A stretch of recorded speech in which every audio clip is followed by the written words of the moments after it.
Good afternoon, everybody. Just one thing here at the top. As you're all aware, the United States is deeply concerned about the current situation in Europe. We remain keenly focused on Russia's unusual military activities near the Ukrainian border, including in Belarus, and consulting extensively with our transatlantic allies and partners. The Department continues to support diplomatic efforts to de-escalate the situation.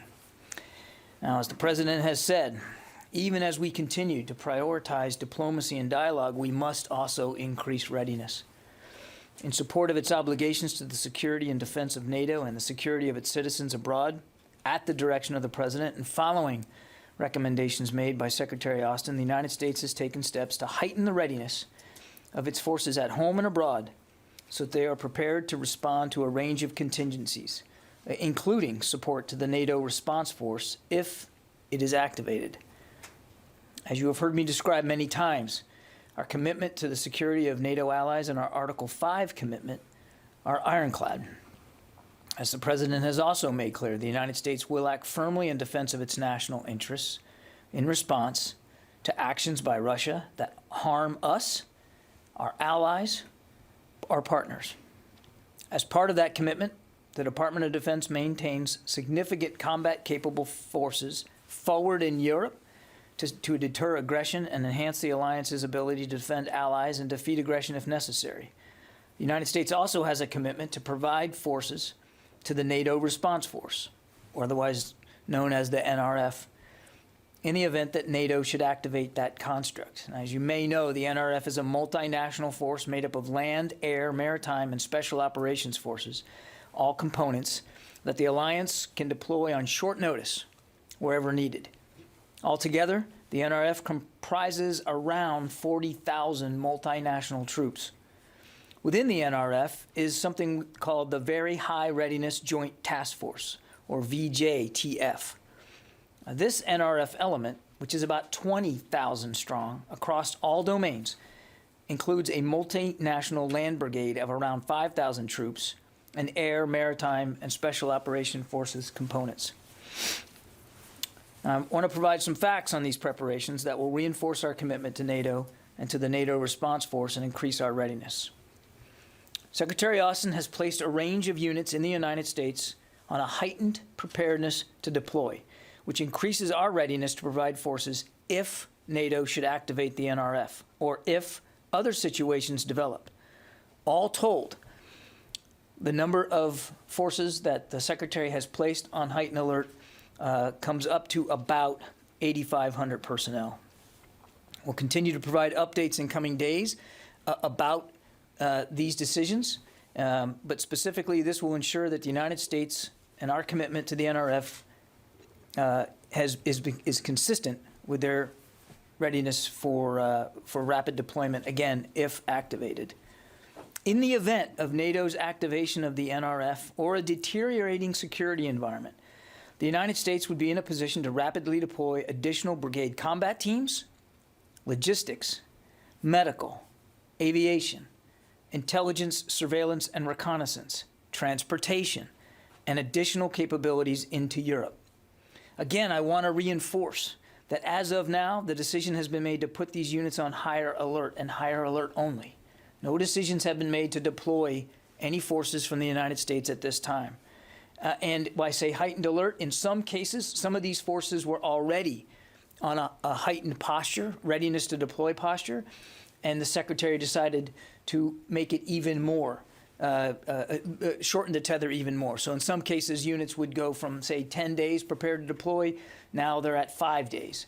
That's not the case for every unit that is being notified that they're on a heightened alert. Some are simply more ready and postured that way than others. The idea, though, is that all of these units that he is putting on prepare to deploy will be ready to go on a shortened time frame. Again, no final decision has been made to deploy them. The Secretary will continue to consult with the President, and the United States will maintain close coordination with allies and partners as we continuously review our force posture and make decisions regarding movement of forces into and within Europe. As always, we will remain in close coordination with allies and partners, as well as NATO and other multilateral organizations, as we continue to review our force posture, as we make decisions regarding potential movements of forces into Europe, and as we review the disposition of U.S. forces on the continent. And with that, we'll start taking questions. Bob, I think you are on the line, yeah? Yes, thank you, John. Of that 8,500 troops that you mentioned, are those U.S. based only? And are they intended only for deployment as part of the activation of the rapid response force, or might they be sent for other reinforcement purposes in Eastern Europe? And lastly, why did the president decide to do this now? What's changed just in the last few days? Since on Friday, you mentioned, as you had many times before, that the US was prepared to reinforce in Eastern Europe if there were a Russian incursion only. Okay, I think I've remembered all three, so let me try. First, yes, the up to 8,500, and I want to stress it's up to 8,500. Again, no decisions to deploy have been made. So this is about getting units on an advanced heightened alert. That doesn't mean they're necessarily going anywhere. But of the up to 8,500 that I talked about, they are all U.S. based. And I'm sorry, Bob, your second question was? Are they intended only for the NATO rapid response force, or could they perform other reinforcement functions? The bulk of them are intended for the NATO response force, that the vast majority of, but as I also said in my opening statement, the Secretary wants us postured to be ready for any other contingencies as well, but the bulk of them are aligned for the NATO response force. And then the third question was on timing. I think, we've been watching this very, very closely. I also said that right at the top. It's very clear that the Russians have no intention right now of de-escalating, and because not every one of these units that we are notifying are all of them are not in a heightened state of alert, it made prudent sense for the Secretary to want to give them as much time to prepare to be on a shorter tether as he can, just in case. Again, I want to stress, particularly with the NATO response force, it has not been activated. It is a NATO call to make, but we have contributions to that response force, as do other nations. As I said, it's 40,000 some odd strong. Our contributions don't come near the 40,000 number. Other nations are going to have to contribute as well. But for our part, unilaterally, we wanted to make sure that we were ready in case that call should come. And that means making sure the units that would contribute to it are as ready as they can be on as short a notice as possible. Barb. Three quick things. What specific military capabilities do these U.S. troops bring to Europe, these 8,500? Second, could you say with some specificity what is the exact mission for these troops? And what will your measure of success be? How will you know when the mission is accomplished? Yeah, so on capabilities, Barb, I touched this in the opening statement. Again, when we are able to identify the units for you, we'll do that. The reason why I don't have specific units today is because the units are being notified as well as family members, and I think you can understand we wouldn't want to get out ahead of that notification process. But broadly speaking, as I mentioned at the top, these would be additional brigade combat teams, logistics personnel, medical support, aviation support, intelligence, surveillance, and reconnaissance, as well as transportation, and maybe even some additional capabilities after that. Again, when we can identify for you the units, I think you'll see that they kind of cover the broad scope of those capabilities. Missions haven't been assigned. The Ready Response Force hasn't been activated, and so there's not a mission per se. This is about the Secretary wanting to get ahead of the potential activation and making sure that these units have the time to prepare if and only if they're deployed. And then you had when we know success, again, there's been no activation, so there's been no mission assigned. So it's very difficult for me to give you an up check or a down check on on what equates success. What this is about, though, is reassurance to our NATO allies. And we've been talking about that for quite some time, that we're going to be ready, we're going to be prepared to help bolster our allies with capabilities they might need. And we're going to do this in lockstep with them and with the alliance. This is really about reassuring the eastern flank of NATO, and it's also about, and I kind of covered this too, Barb, back to your question of success, it's proving how seriously the United States takes our commitment to NATO and to the Article 5 commitment inside NATO. How will you know when your military goals are achieved? Again, Barb, there's been no mission assigned right now. This is about getting troops ready. And back to what we're trying to achieve is a couple of things. Obviously, we still would like to deter Vladimir Putin and the Russians from another incursion, number one. Number two, it's to make sure that we're bolstering and staying unified with the alliance, that the alliance stays strong. And so the large bulk of the reason for this, these prepare to deploy orders is really to make sure that we're ready to bolster the NATO alliance and to prove the solidarity of the alliance. Those are the two sort of big outcomes here. But again, no mission has been assigned to these troops. No deployment orders have been sent to them. What the Secretary has ordered them to do is to be ready to go, in some cases, on a much shorter tether than what they had before. Jen. John, can you rule out sending U.S. troops to Ukraine? That is, I think the president has already spoken to that. As you know, Jen, we already do have advisors and some trainers in Ukraine. They are still there at their work. So if you're not willing to send troops to Ukraine, what makes you think that this is going to deter Vladimir Putin? I think there's a whole package of things that the administration is looking at to try to deter Vladimir Putin from another incursion, including very severe economic consequences. This is about sending a strong message that we're committed to NATO and we're committed to assuring that our allies have the capabilities they need in case they need to defend themselves. And do you need a new AUMF to send these troops to these 8,500? I'm not aware of any such requirement at this point. And again, we have long-standing commitment to the NATO response force. We are just one of many nations that will contribute to it. And this is very much in keeping with the policies and the procedures that have been laid down for activation of the NRF. Again, if it's activated, and it has not been. David. Are most of these 8,500 ground forces, would they go to the eastern flank? And have you put any units in Europe on alert? So I think, again, yes, I think the bulk of them would be considered ground forces, David. As for Europe, as I've said before, there are lots of force capabilities already on the European continent under General Walters, and I'm absolutely not ruling out the possibility that there will be intra-theater moves as well inside Europe to bolster NATO allies on the eastern flank, and that kind of gets at your second question, which is we're still in consultation with the allies about what they might need, and so I don't have any decisions to read out in terms of specific locations.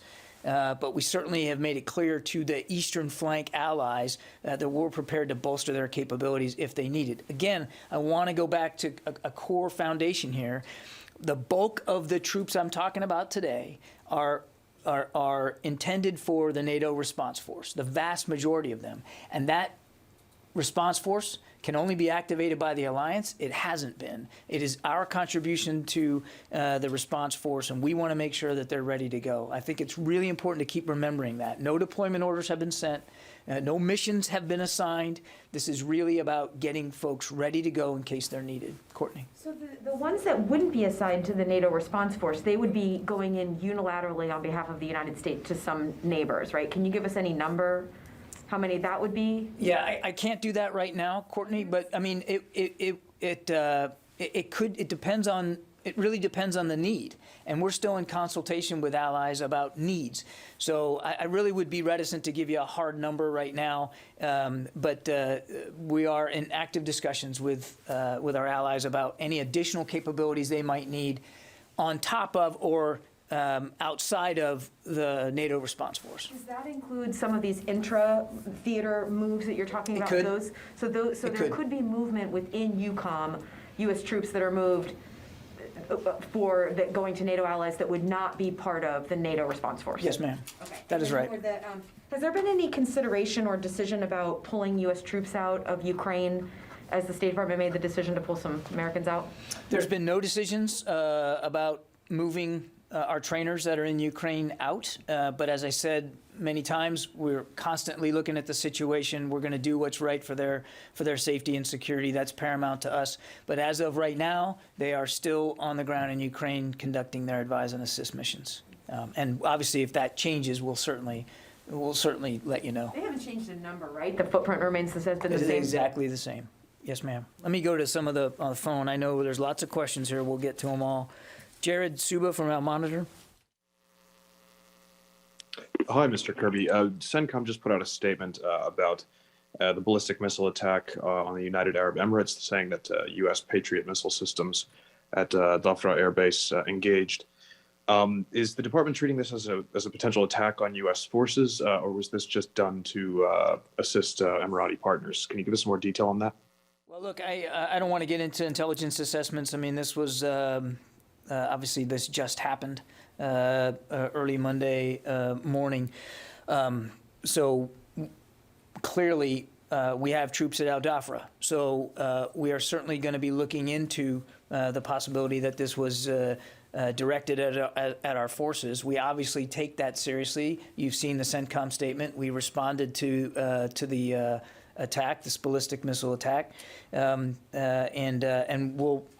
we'll be in close coordination with our Emirati partners as we continue to assess what happened and what we might need to do going forward. But I don't have I can't specifically tell you what the intent of the attack was, but we have to assume. I mean, it would be foolish for us not to assume that there was a threat to our people, and as you saw from the results, we took that threat seriously. Rio, Nikkei. Oh, thank you, John. I have a quick question about China. The U.S. Navy is now operating 2 carrier strike groups in the Western Pacific, and they recently conducted a large-scale military exercise with Japan. Is this a message to China that China should not do something provocative while the U.S. is working intensively on the situation in Ukraine? Thank you. We engage in joint operations to include maritime communications, anti-submarine, air warfare, replenishments at sea, cross-deck flight operations, the whole scope when we operate at sea, and particularly when we have the opportunity. And it's not unusual, Rio, for us to take advantage of the opportunity when you have 2 aircraft carriers in the same body of water to exercise together. We do this to strengthen our integrated at-sea operations and our combat readiness.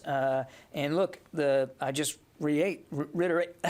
Try this again in English. I would reiterate that all the training will be conducted in accordance with international law in international waters. Janie. Thank you, John. I have 2 questions for one is the North Korea, one is South Korea and China. And the South Korean National Intelligence Service mentioned about the possibility of the North Korean ICBM test fire. And he pointed out that this was intended to pressure the United States. What is the U.S. response to the imminent test fire of the North Korean ICBM? Well, I'm not going to get ahead of test fire launches that haven't happened yet, but we've been very clear about our concerns over the advancing nuclear ambitions and ballistic missile capabilities of Pyongyang. We'll continue to condemn it and to call on the North to cease these provocations and to abide by international law and these Security Council resolutions and to try to find ways to de-escalate the tensions. We've said very clearly, I won't speak for my State Department colleagues, that we'll be willing to sit down with them without preconditions. They've shown no desire to move that forward. China justifies North Korea's missile provocations. Do you think that China's continued support for the North Korean provocations is part of the strategic competition with the United States? I think you'd have to ask President Xi that. I mean, look, China's a neighbor, direct neighbor of North Korea. They have influence in Pyongyang. We know that. They know that. Pyongyang knows that. And we've continued to call on China to use the influence that it has to support the international community and UN Security Council resolutions that China themselves have signed up for, to help get them enacted and to support the sanctions, support them and to enforce them in a comprehensive, cohesive way, which the Chinese have not always done. Let me go back to, sorry, I'll go to you, Nancy, and then I'll go back to the phones. Go ahead. Just a couple clarifying points. Is there a time limit to this prepare to deploy order, or is it open-ended? And would there then, if it is open-ended, therefore be a time when the secretary would issue another order sort of saying, stand down, essentially? Well, remember what it is. It's telling a unit, or in this case, several units, to be prepared to deploy on a shorter tether than whatever it was before. In some cases, as I said, it was 10 days, now it's 5. There's no time limit on that preparation order because we don't know, excuse me, if or when they would actually be activated and deployed. And to Courtney's question, I just want to stress again, the vast majority are comprise our contribution to the NATO response force. There are some that we are advancing their alert posture that are simply unilateral, that we would consider sending on our own. Again, in concert with allies, you got to talk to the folks that are going to host them and make sure that that's okay. There's not a specific time limit assigned right now, but it is something that the Secretary is going to continue to look at. If certainly, if not weekly, then even daily, to make sure that it's still the appropriate tether to have these troops on. And then could you clarify for me, you mentioned that they would be in support of this NATO mission. Is there any point where they would be under a NATO commander, or would General Walters be wearing a different hat potentially when he takes command of them? Well, I couldn't get into specific command and control here. Again, the response force hasn't been activated, but you're right. General Walters is the Supreme Allied Commander in Europe, the head NATO commander. So ultimately, they would all be reporting up underneath him. But what the exact chain of command would be, it's difficult for me to say when they haven't even been activated. Let me go back here. Let's see. Kelly Meyer from News Nation. John, thanks for taking my question. I know we kept talking here and saying, diplomacy is not dead here, but with the U.S. now preparing to send troops to allies on the eastern flank, is this just further agitating Russia? And we're telling diplomats' families to leave and Americans to leave. So is this moving on from a diplomatic effort to preparing for an invasion? Not at all. Again, what we're telling these units to do is to be ready to go on a shorter timeline than what they were before. We are not deploying them now. We are not saying diplomacy is dead. You heard Secretary Blinken talk about this on Sunday in many outlets, that he still believes there is room for discussion and dialogue. I said that myself in my opening statement. We absolutely still believe that there's time and space for that. And frankly, the Department of Defense fully supports that as being the way forward here, the way to a solution that de-escalates the tensions. But it would be irresponsible if, given the indications that we have, that there is no intent by the Russians right now to de-escalate, and given that it takes a matter of time to get units more ready to go on a shorter time frame, it'd be irresponsible if we didn't think about making sure that they had plenty of time to prepare. And that's all we're doing at this point. Let's see, John Turpak. Yes, can you hear me? Can you hear me? Yes, sir, I got you. Okay. So to activate something like this, you'll probably need to have the Air Force in place. Have you increased the number of tankers at Mildenhall or throughout Europe? And do you anticipate that there could be a bomber task force deployment to Europe in the near future? Have any? I refer you to EUCOM for things like bomber task force plans. I don't have specific things to talk about like that today. And again, please remember what this is about. This is about placing units on a heightened alert. It does not mean that they're going to be jumping on gray tails tomorrow and leaving. Obviously, if there's a need for additional air transport, we'll deal with that. Transcom is certainly, Transportation Command, is tracking these prepare to deploy orders and will obviously be postured as appropriate to support if needed, but that's if needed. All we're doing at this point is placing these units on a heightened alert posture. Tom Squitieri. Hey, thanks, John. Good afternoon. Is NATO, in NATO's support of its Eastern members as well as Ukraine, is that support more complicated today? Because as General Walters and EUCOM have concurred, there's not one, but now several folded gaps on possible invasion routes? I'm going to try repeating your question because I'm not sure I totally got it, Tom. Are you talking about evacuation routes of Americans leaving Ukraine, and is that harder to do now? Is that? Can you hear me okay? You hear me now? I got you, Tom, but I'm not sure I got your question. Okay, let me repeat it. Is the preparations by NATO and more complicated now to support its Eastern members and Ukraine? Because unlike during the Cold War, when there was only one folded gap, there are now more than one folded gaps. Well, I would just tell you, without getting into a historical comparison, and it's usually not useful to go back into history and try to find exact comparisons. The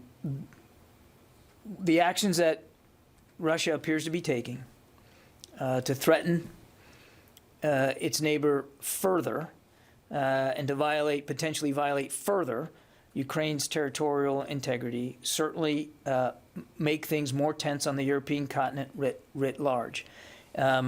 What I can tell you is that we remain committed to the alliance, and we absolutely remain committed to bolstering the capabilities of NATO's eastern flank to the degree that they desire that extra support. It's not about. Look, I don't think anybody wants to see another war on the European continent, and there's no reason why that has to occur. This could be solved very easily by the Russians de-escalating, by moving some of these forces away, which they haven't done. And so NATO, as a defensive alliance, and it is a defensive alliance, has a responsibility to its members to make sure that they're able to defend themselves if needed, and that's the spirit in which the Secretary has made these early heightened alert decisions. Jen. Just a point of clarification: if NATO is a defensive alliance and these troops, if they are activated, are defensive and therefore frontline NATO states, how does this protect Ukraine? How does it stop Putin from going into Ukraine? It's designed to reassure our NATO allies, Jen. It's designed to reassure our NATO allies, and we are taking. How does it protect Ukraine? Jen, it sends a very clear signal to Mr. Putin that we take our responsibilities to NATO seriously, and we are also working inside the international community to implement severe consequences for Mr. Putin if he were to go again into Ukraine. Largely, those are of an economic consequences. So, I get where your question is. I'm trying to be very clear. This gets to Barbara's question about what success looked like. We obviously don't want to see another incursion in Ukraine. We are using lots of levers to try to communicate why that would be a bad thing for Russia to do. But number two, and it's not an insignificant number two, is to make sure that NATO stays unified and that NATO, our allies, are able to defend themselves. And that is what this decision is all about. It's about putting these forces on a heightened alert in case NATO needs them. David. Is there a process by which this NATO response force is activated? Does there have to be a meeting? Is it a political decision, or is it just a tactical military decision? What is it? I mean, well, it's a NATO decision, David. I'd refer you to NATO to go through the puts and takes of exactly how that decision gets made. But I'm sure it's going to have to be one where all the allies are consulted, and it's a political military thing. I think I better just refer you to NATO on the specifics of it, about how they activate the NRF. Does it require unanimity? I'm going to refer you to NATO. Yeah. John, two questions. One is, what kind of action would spark an order to deploy? What would be seen that could lead to a deployment? Well, as I said, in the vast majority of these troops that we've put on prepare to deploy are to support the NRF, the NATO response force. And so, what would engender a deployment order to them would be a decision by NATO to activate the NRF. Can you say what might activate the new NRF? Again, that's a NATO decision. Again, please keep this in context. This is our contribution to the NATO response force. I won't speak for the alliance. I'd refer you to NATO to speak to how and what a decision to activate is made, and under what circumstances they would make it. Our job is to make sure that if they do, we're ready to go.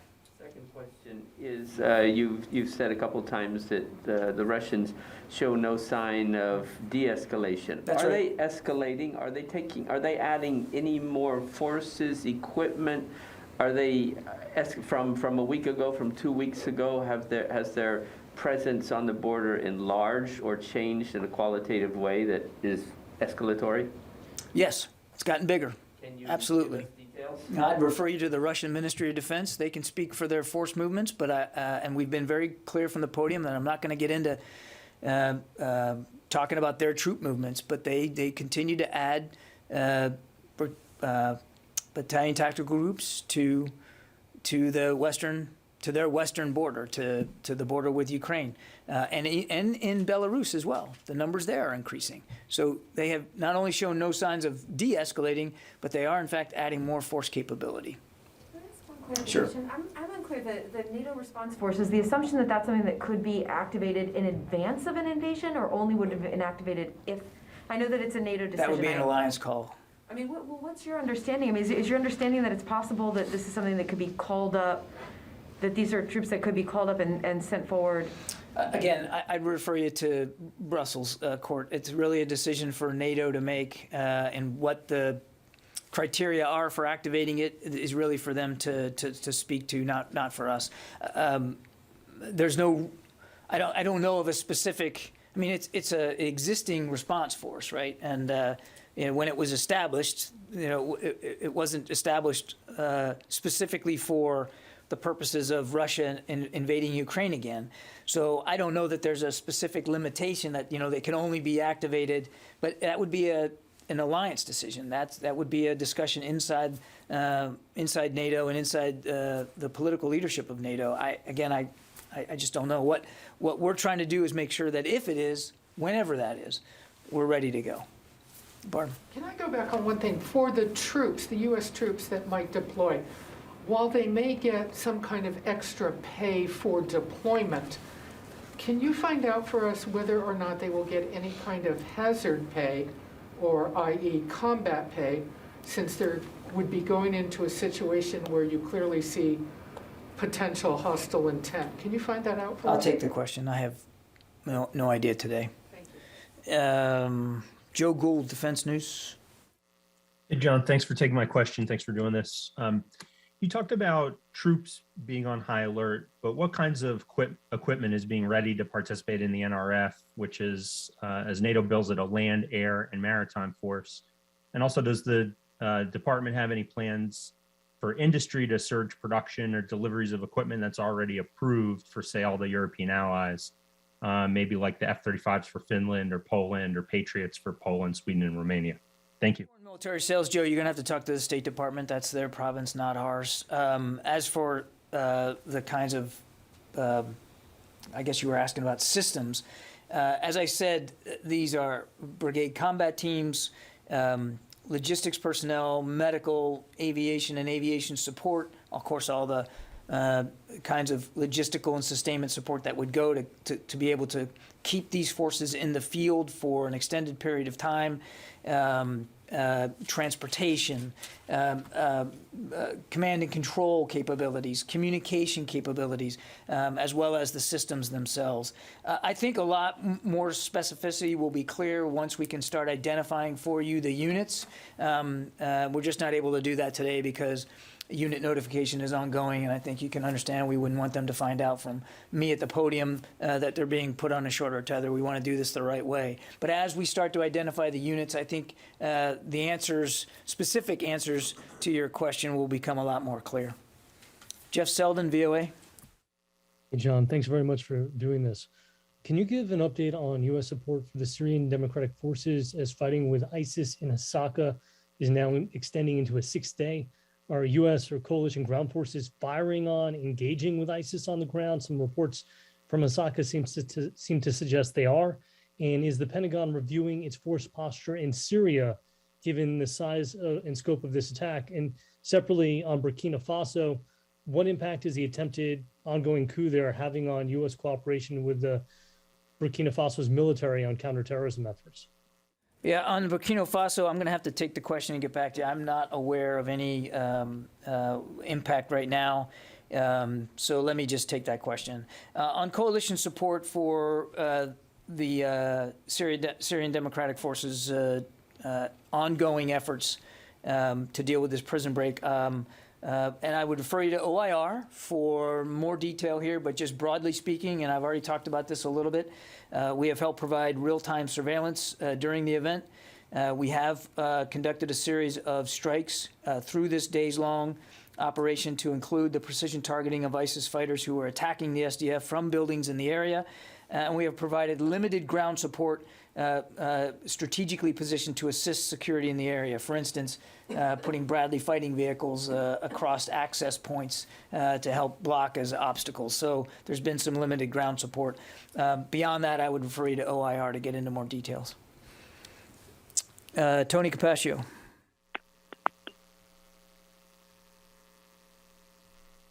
Hi, John. Two quick questions. Are the 8,500 a blend of active duty and National Guard, or all National Guard, or excuse me, or all active duty? I think the large portion of them is going to be active duty, Tony, but I can't swear to you that there won't be reservists involved in this as well. Again, all this will become more clear once we're able to identify the specific units. But the vast majority will be active duty. Louis Martinez. Hey, John, I'm sorry. Tony was going to ask another question if Tony wants to go. Okay, John, is that all right? Another one. My apologies. Okay, John, is that all right? Yes, sir. How detailed a ground picture of Russian forces along the Ukraine does the Pentagon at this point possess? I mean, is it possible that we'll know, the U.S. will know if, in fact, an invasion occurs in real time versus a bolt from the blue that catches everybody by surprise, kind of like Pearl Harbor? What I would tell you, Tony, is we're watching it very, very closely, and we believe that we have a pretty good sight picture on what they have there and what they continue to add, both in terms of the western part of Russia as well as into Belarus. We're watching this very, very closely, and obviously we're mindful of things that the Russians could do that would potentially give us indications of some sort of imminent incursion. We're not there yet, but we are watching for those indicators very, very closely. Go ahead, Louis. Thanks, John. Just following up on what you said so far, that no decisions have been made and that the bulk of these forces are pegged to the NATO Rapid Response Force. Are they mutually exclusive? In other words, can the president decide that he wants these forces, now that they're on a shorter tether, to head to Europe for some kind of unilateral purpose without having to await NATO to even bring this up? He's the commander-in-chief. He can make whatever force decisions he believes is most prudent. What he has decided is that our commitment to NATO is paramount right now, and that's why he approved Secretary Austin's recommendation that these additional units be put on a heightened alert, and that's where we are right now. Again, I won't speculate or hypothesize about future force deployment decisions that the commander-in-chief might make, but he obviously has the purview to shape force posture decisions as he sees fit, given the advice and recommendations that he gets from the secretary and from the chairman. Okay, I'll take a couple more. Yeah, go ahead. Sort of following up on Jen's question earlier, if you're talking about reinforcing NATO's eastern front, do the countries on Russia's border, the NATO countries, say they are threatened by this Russian positioning against Ukraine, so that they need the reinforcements? You would have to talk to each of those governments. We're in touch with them. I can tell you that they, by and large, again, I won't speak for other countries, but by and large, they are equally as concerned about what Russia's doing as we are and as so many of their other allies are. I would stress, again, that even in the event that we provide additional resources unilaterally, that is outside the NATO response force, and that's a possibility, even from inside Europe, it would be done in full consultation and coordination with a given ally partner nation. We wouldn't do it, you just don't go walking into another country just for the sake of being there. It's a thing you do in coordination and consultation with them. So to answer your question, in terms of whatever force deployments we might do, it would be at the request and with the support of a nation that did feel, for whatever reason, that they needed these extra capabilities. But is there any sense that the Russian troop presence on Ukraine borders actually threatens a NATO partner? I believe, again, I won't speak for other countries. I believe they have spoken for themselves about the concerns they have about Mr. Putin's potentially aggressive moves here. And we want to make sure, again, back to my answer to Barb, one of the key criteria here is being able to make it clear that we take our Article 5 commitments to NATO very, very seriously. Yeah, Jim. John, what effect does the Secretary's decision have on the 8,500 service members concerned? I mean, I imagine all leaves and passes will be canceled right now. Are they packing up gear? Are they anticipating having that? Well, they're just being notified today. Some of these units are already, just by nature of who they are and where they are, on a shortened tether. You know that. What the Secretary decided to do in many of these cases is shorten it even more.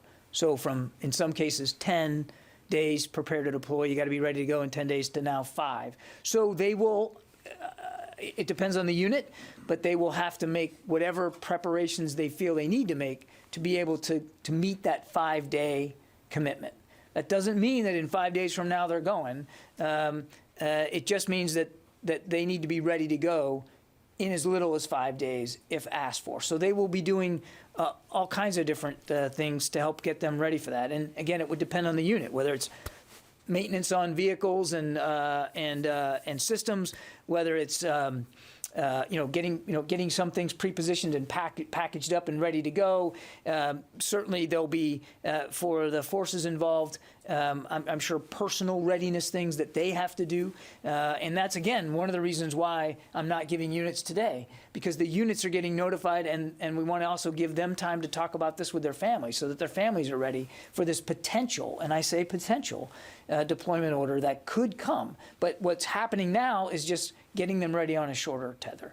Not all of the units are already on such an advanced PTDO status, and so it will take them a little bit longer to get into a heightened alert posture. That's why we're doing it now, so that they have ample time to prepare. Okay? But is it correct that no one is deploying in the next 72 hours? Today, we're not talking about deployment orders. We have no deployment orders to speak to, Barb, and I think I'm just going to leave it at that. All right, thanks, everybody.